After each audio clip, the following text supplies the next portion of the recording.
I just want to add, when we were going through Jerry's Rolodex, I said, you know, Jerry, we have another executive producer, Michael Jacobs.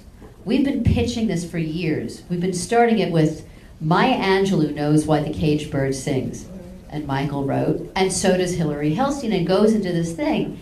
And we said, Jerry, we have to get her. Whatever you do, you've got to get her. Maya is absolutely perfect for this film. So when it all came together, we knew that it was meant to be. And it really was such an amazing marriage, as you can see, because we just felt that in order to bring this film beyond a Jewish audience to an international audience, it really needed to have the voice of somebody that could reach an international audience, but also could reach a young audience. And so one of the things that we're working on now is doing an educational resource guide in the schools. And a lot of it has to do with Maya. So.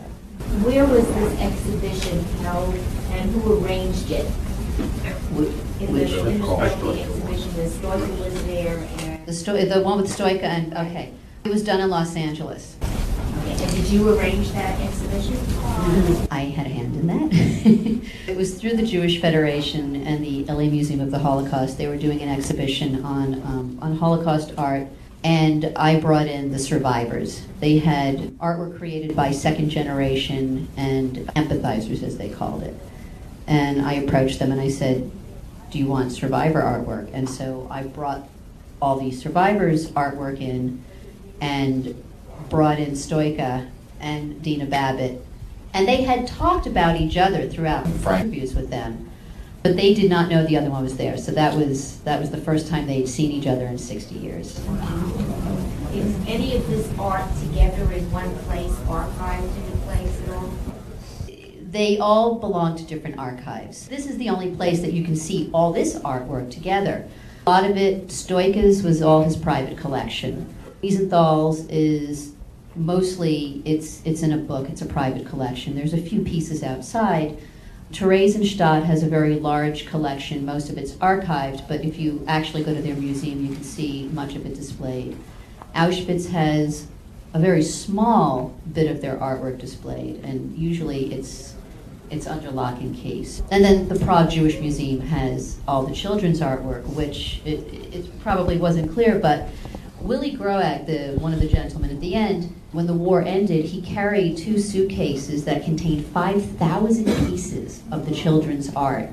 And only years later did the authorities open it up and realize what it was. And considering that only 100 children survived, it was pretty amazing. So they have a museum there, and you can see just maybe a very small portion of it. But Jerry, do you want to talk about how you brought Sundance on board? With Maya on board, we were able to get the Sundance Channel to provide the last money to help the film get to the finish line, and they have graciously allowed us to have a theatrical release before it goes on Sundance Channel, and we're in discussions now with several people about that. We have a video distributor on board for after the Sundance airing, and with their help and Sundance, we're working on trying to find the appropriate distributor, and we're hoping that when the paper's signed, we'll have one. Actually, there's another film called Rape of Europa, and it's the same distributor, and so he's pretty excited about this. And he said as soon as he's done with that, he wants to start, doing the push later this year on getting it into theaters, and then after that, later in 2008, you'll be able to see it on the Sundance Channel. So tell your friends. 10 years, Hilary.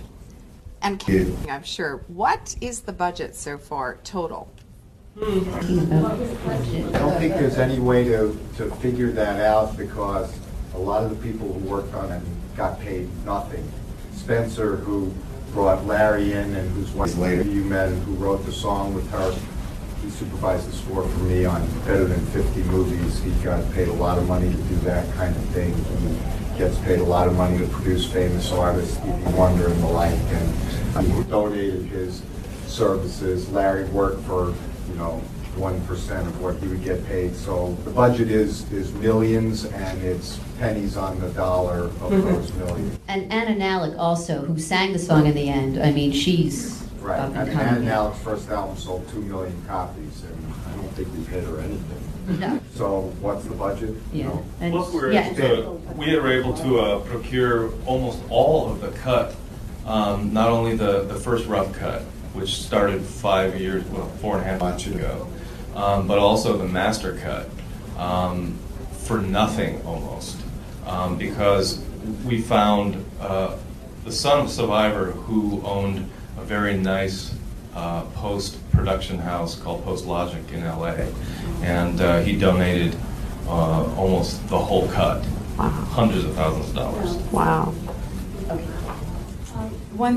I guess just to wrap up, one thing I was thinking as I was watching is that we're losing so many survivors now. I mean, it's just age.